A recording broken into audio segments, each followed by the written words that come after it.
Welcome to Luca and Miguel. Enjoy the video. You begin by confirming you have SSO admin rights and MFA available. This prevents lockouts. Open the Identity Provider console and go directly to the user profile or branding area where live photo is stored, because that is the asset you will replace. Export the existing image as a PNG or JPEG for backup. Make sure the file name and pixel dimensions meet policy.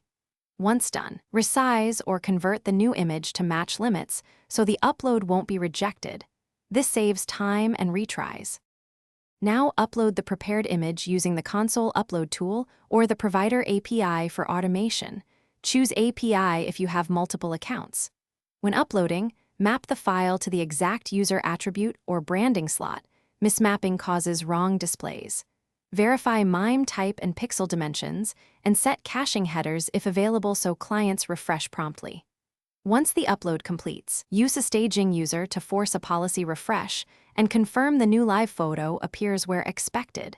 This validates both mapping and propagation.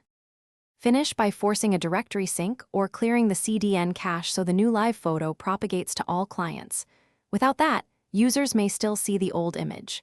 Make sure to test on a staging account and on representative devices and browsers because rendering can differ.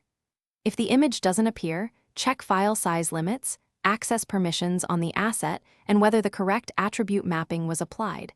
These are the usual causes.